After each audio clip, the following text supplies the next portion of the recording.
Today I'm in the mood to look at some art. Some of the greatest art in plain sight, very underrated and very under-questioned.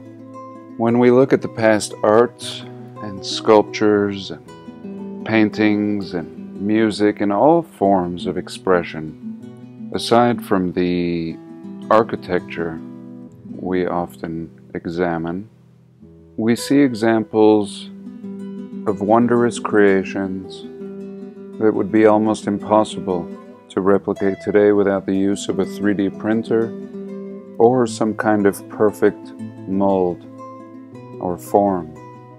And yet all through the narrative, going back to the beginning, we're told that everything was carved with hammers and chisels, and eventually refining their technique by using dynamite to reshape mountains into fine works of art, with a finesse, once again, that is not being replicated in any way in our modern time period.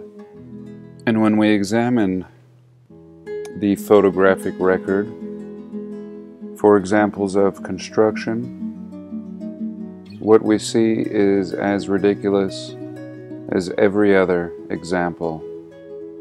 People doing very little work, seeming like a big stage designed to push a false narrative.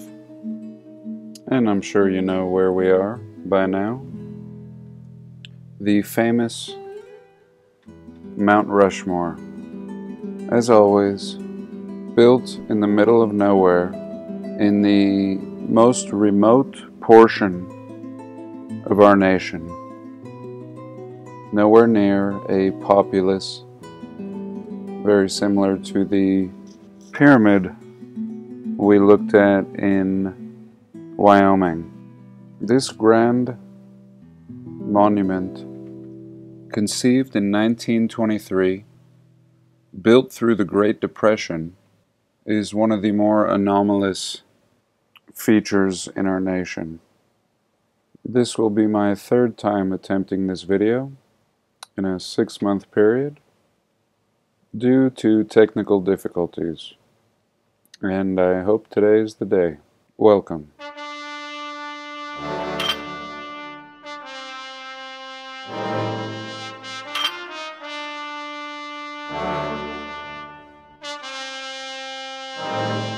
So what do they say about Mount Rushmore?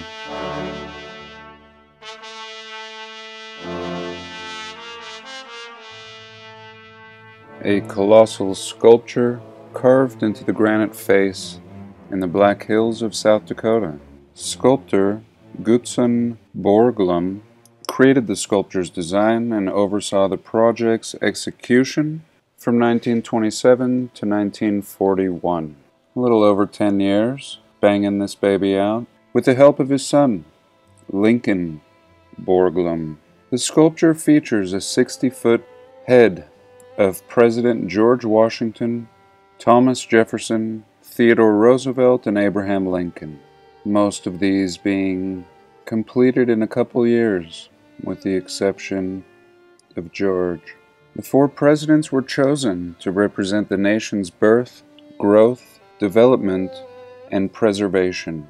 The memorial park covers over 1,000 acres, and this was all recommended by Borglum himself, in commissioning this artist and apparently allowing him to select the topic of expression.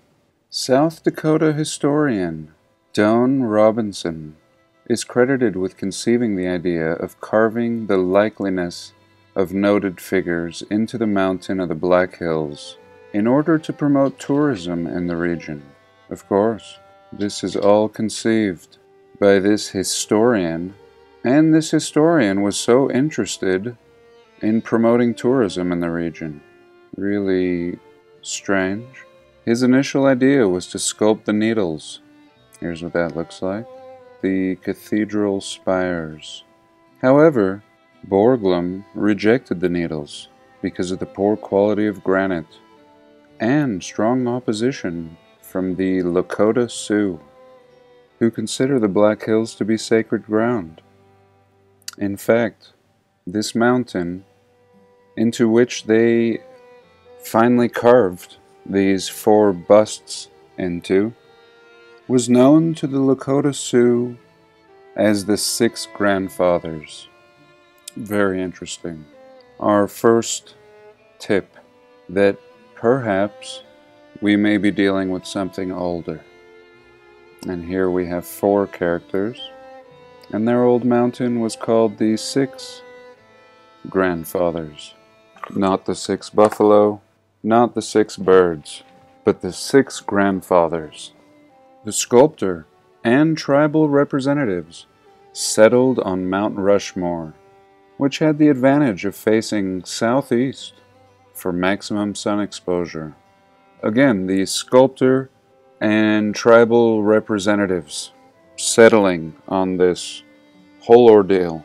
No talking of any government officials or the people of South Dakota. No. Conceived by a historian, I'm going to assume retired, and as far as the design and sculpting, completely in the hands of this Mr. Borg, or Borglum.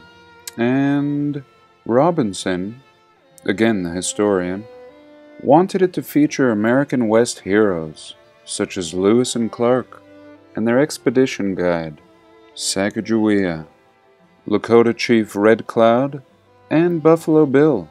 But no, Borglum believed that the sculpture should have broader appeal, and chose the 4 presidents. Again, this sculptor completely in charge of this entire project, deciding on which presidents it shall be. Apparently, money is no object, not even an issue, again built in the time of the Depression. Ridiculous. And finally, here we go with some U.S. senators. Peter Norbeck from South Dakota sponsored the project and secured federal funding. Just breezing this funding through. I'm sure it's very easy to propose ideas dreamed up by historians to the Senate in this time period. During the Depression, just sailed the approval through. Without a hiccup, construction began in 1927, and the president's faces were completed between 1934 and 1939. Really the bulk of the work taking place in about 5 years. Conveniently, Mr. Borglum died in 1941, about a year later, just having enough health and life to squeak out one last little project, quite possibly one of the largest sculptures in the world. His son would take over the project and pretty much do absolutely nothing.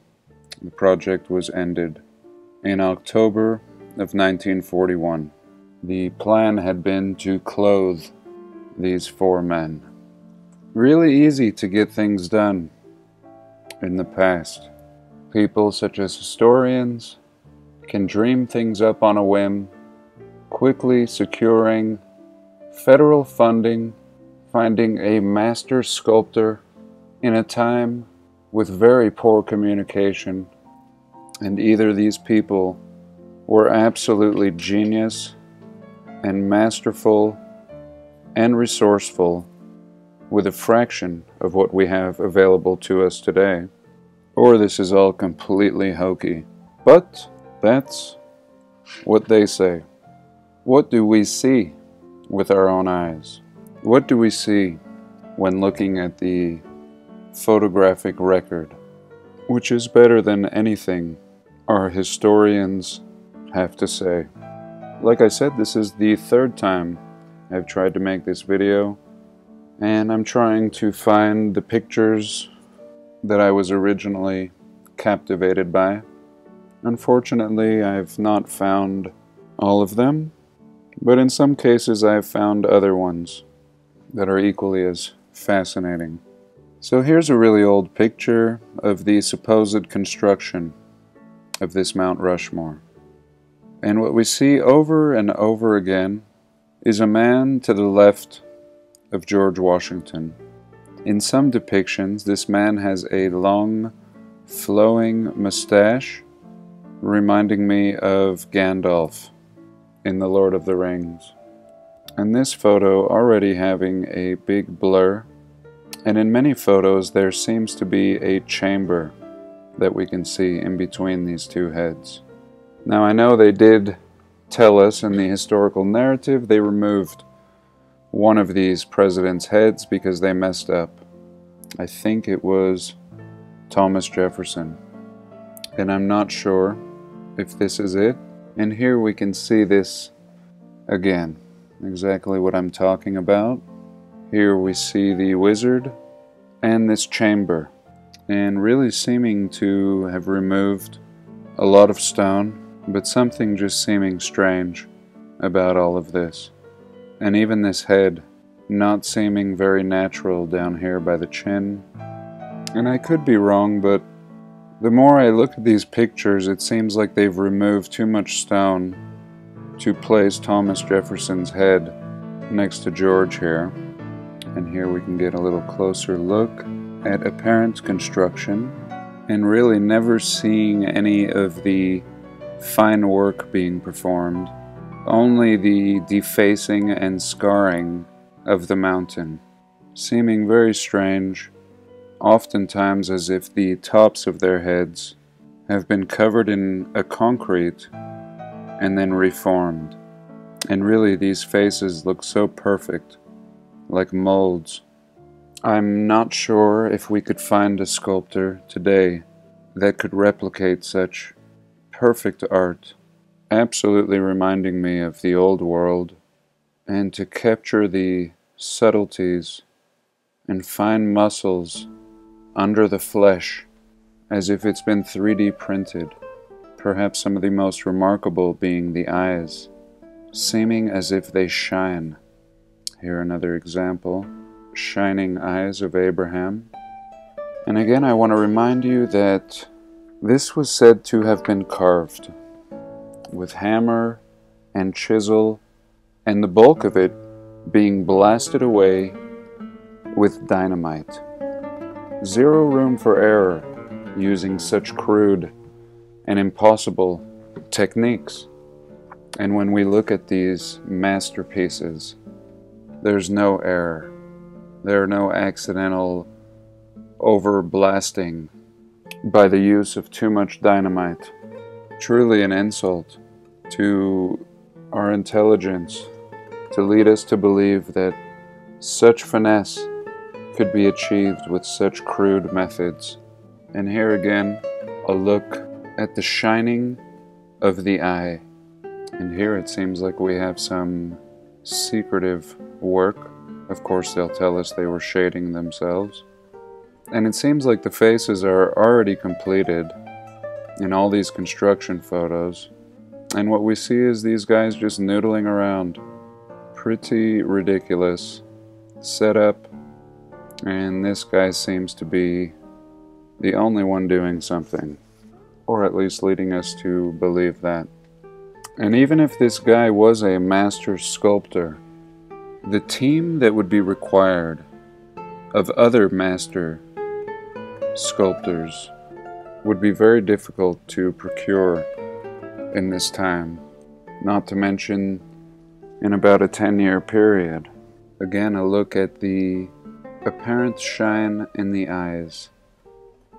Absolutely mind-blowing.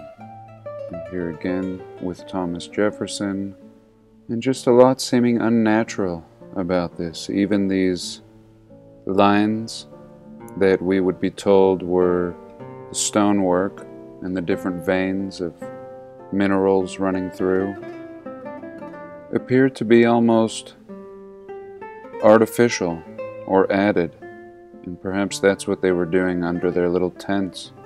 What we see is shadowing as if these lines are actually protruding upwards, and we see shadowing. And these portions on either side of Abraham's beard. And let's have a look down here at the very bottom, also seeming very strange. We'll have a look at some color photos, and I'll show you a better look at this. But rather than this being carved away, what it appears is it is an application. We see a type of cement plastered over the top of this original stone or melted building. And let me just show you that immediately. So here we go. Again, you can see the shadowing right here, as if this surface is actually spilling over the native base here. And of course, what we would be told is this was all carved away from the mountain, when it appears to be an application. And if I could find myself here right now, this would be exactly what I would do, is run up to the base of these trees, point some binoculars up here, or a nice zoom camera lens, and get to the bottom of this. Does not seem to be the same stone, and certainly not carved. And here I want to show you a rendering that they made. This was the prototype. Apparently what it was supposed to look like. And all I have to say about this is, thank God it didn't turn out like their original intentions, if this was the case, which I don't believe. This is hideous. And this is just inside of a building. A tiny, tiny structure. And if we had serious sculptors at hand, this thing should have looked 10 times better than the final production. Absolutely ridiculous. These are almost lifelike. And then we have this junk. A complete joke. Zero shine in the eyes.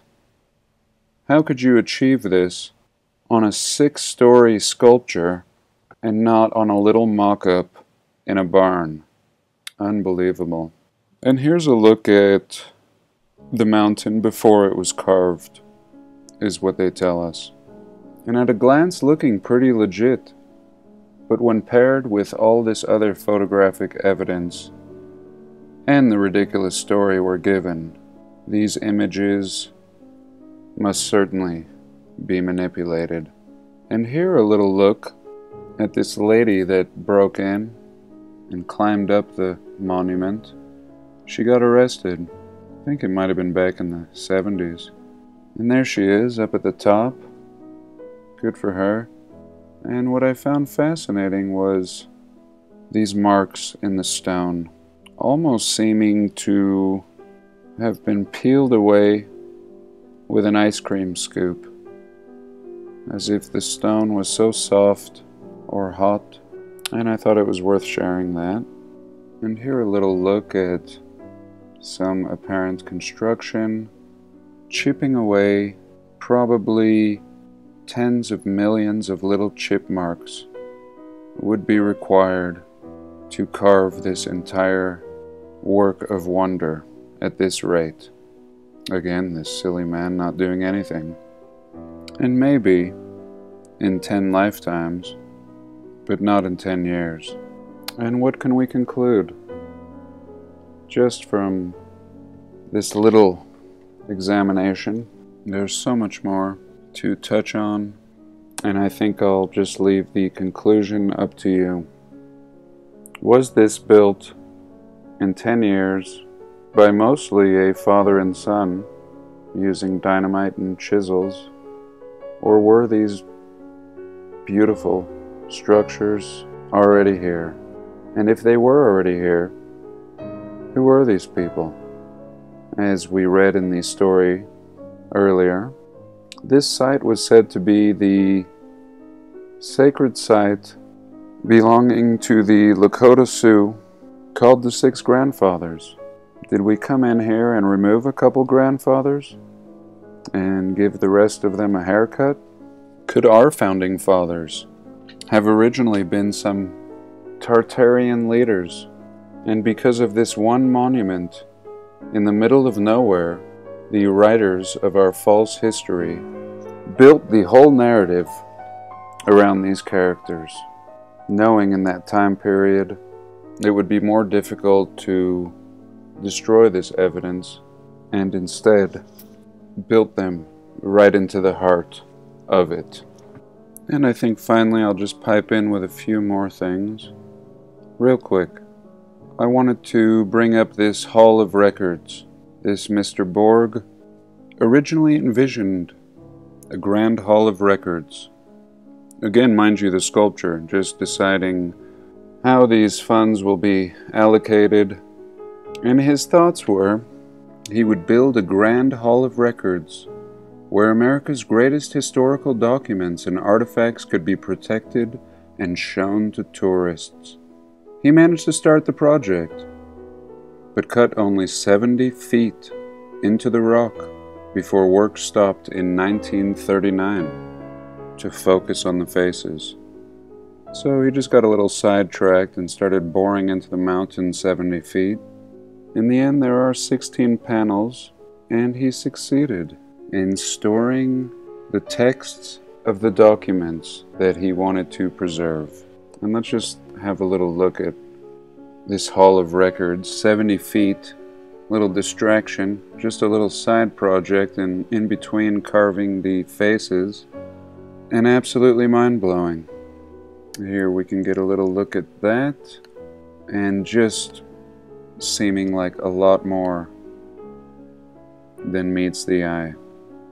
Totally mind-blowing. And what do you think? And one final little peek. Absolutely amazing. And for whatever reason, he left these little nubs here.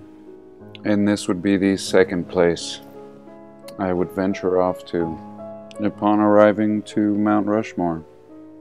And the last thing I want to show you is this stone mountain in Georgia. And why do I want to show you this sculpture in Georgia, as seen here? This was apparently built by the same man, Mr. Borg. Quite the busy bee.